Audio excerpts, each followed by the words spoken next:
Igesi misi kelero kamiro lilavi bogbigbiya palo ibo paro re kanomono makoko abenio ame amire boga abuye biro kafarwa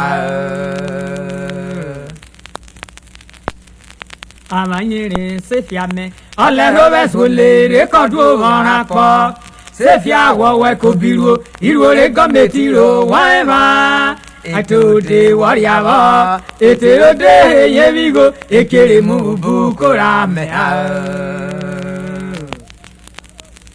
bebe kataro etanarwa mioru bori kowo mregari povo uroboke yare amara mera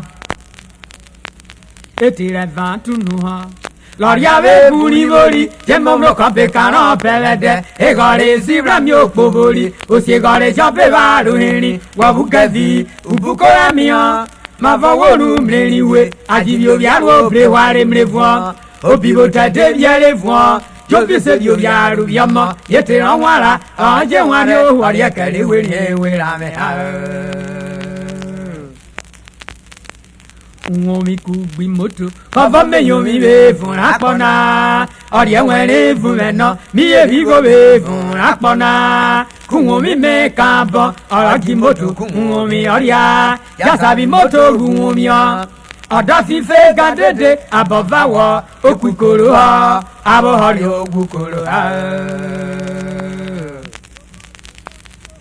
Obori mi omi wo, eji mi yere be mewa yapona. Ori momo kavera, iri dupe ibo beba yo.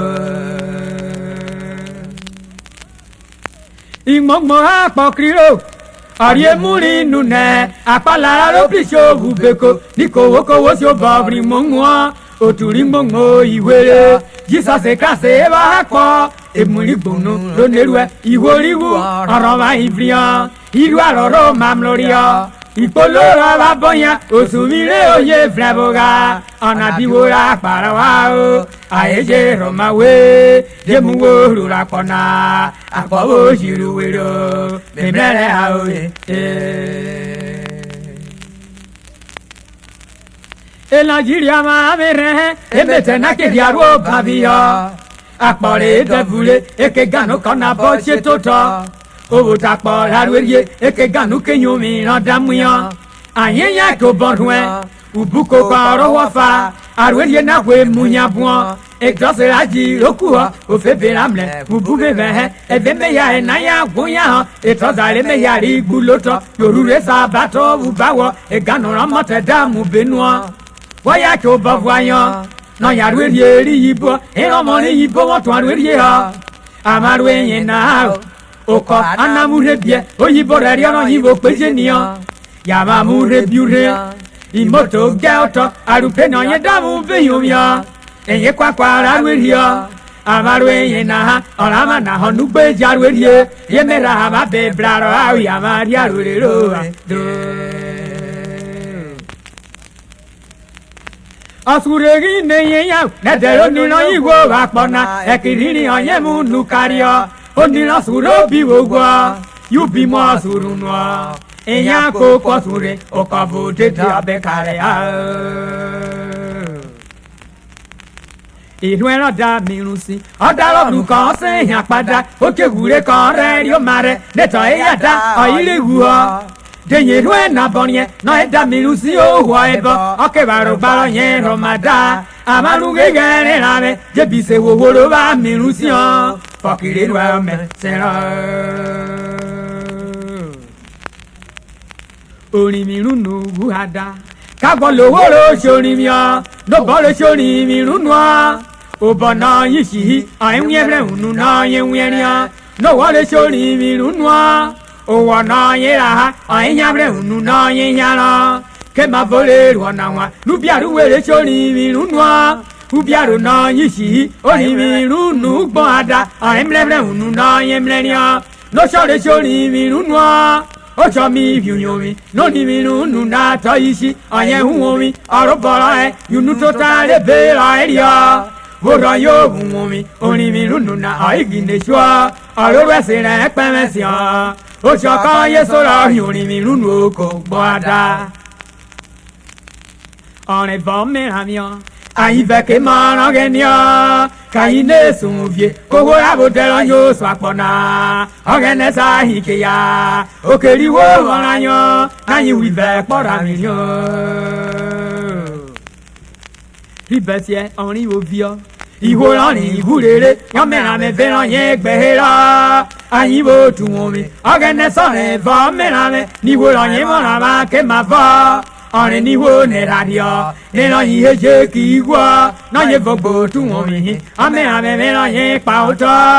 ọ̀gẹ́nẹ́ mi yùnyùn mi lásàbò tẹ̀rán ní sọ àpọ̀ náà o ìbọn yẹ gàrí tèwé wá wípé níyà wọ́ọ̀kẹ́ wípé ọ ìmọ̀ àfọ̀rẹ́ mọ̀ta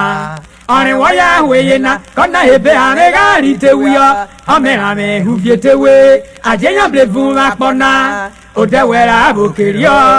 O kare gupe ko dela mera mi o raje waka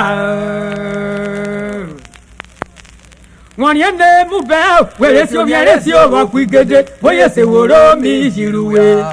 ohora ni o kabro jo bi ke ru ye gbiwe orí mongo na pogbo ra Uroba Mahira, Epoti Roni Mio, Videdia, Jasaba, Ruerumi, Etira Carabo, Yaniene, or wherever body jigere, a cock borrow Manuye, oh, Guishu, oh, Hobum, you be bring. Oh, ya cake by Vapona, or Babolini, or Mera Here, or Boy Mima Bobby Vuna. E da fere Vapona, get the van, I'm not got the enemy, or they have a Rapona, Mamigua. Konom nona devule ababole ni mya hidabulo Uvoku gbosio kova menyo mi be fun apona otu avuku va heje manaro kiruvo wi le yomya uvo ya romo garan ko we kakon osio ye rwere kakon oya ro garan omi bi mi oyanyo kemu ye ru garan emuye na bi yo be erimi na mawuri bi oyan Oye bosa jubore awon eri mi kere o ma buran ke na me ri mi o po biele oyan ran yo bebe Ijele ba e fun luri yo ma kaiso makoko nijele ba fu eku bi ori amaya ni o ban e ba eku popo ama kubu ye re ni ra agba e ko pa o ma iri bu bi ori o e yaro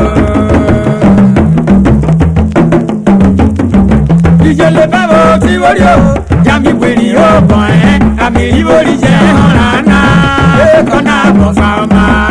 konya mi ayin legbe egugo lupewe ti rere ayin kubulo ra ni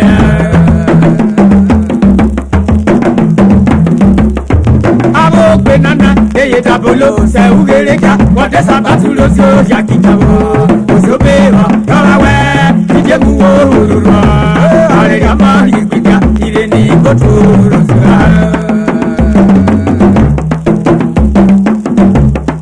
Abu Botelo de amiri ibori kosepa ijele ba beriona ame ibori obe opore iye ibori kai kerunu arora beriunu rotana ame pa ijele ba era pa wa yomerio Abu Botelo ijele bare uburie itinjo taru bi boria o ma ko wa ete ajiye ran mi o ti fugo feneri re yare iloro bi bize e aja fi okore ore rafa e wan yan fo abogo tafe afora e naru wo mi keria ese lo bu re ko e ya na amambobu arora nyuta ya moto kwere uke ore hupa ka baboma kasere ro ka merimu o ka era me agaiba jibi fuge e fura kona samobra sera me benye agami bebe e fuloma oya be da wa como la mise kabero maye kerane aroma jako e furunu amobra jako auranya iboturaga jehobe mobra kopena me agabe bomara oturera yo wa ejetiaga ona ebe are soro agagura como yo miroto ogene mo ikaga e barome oya yuko e fura kona to waria hibonwa Keriota erako ebi eyono yo wole si o Nawo sason yamate mo yo sabe fun asmo Onega raware arawo saso pe kupe Ogbere itu jabe nyabe ya ibo ni fẹ́ ìdókòkò àfọ̀rọ̀ ẹ̀kọ́ yòówó pẹ̀lú sí ọ. olè náà kó màrí fún ebi sowó bowó parí sàn. ibi àlùyé bèrè hàn bóyá àlùdégbé àbálò bá lò yà pa. ibi àlùyé bèrè hàn bóyá àlùdégbé àbálò bá lò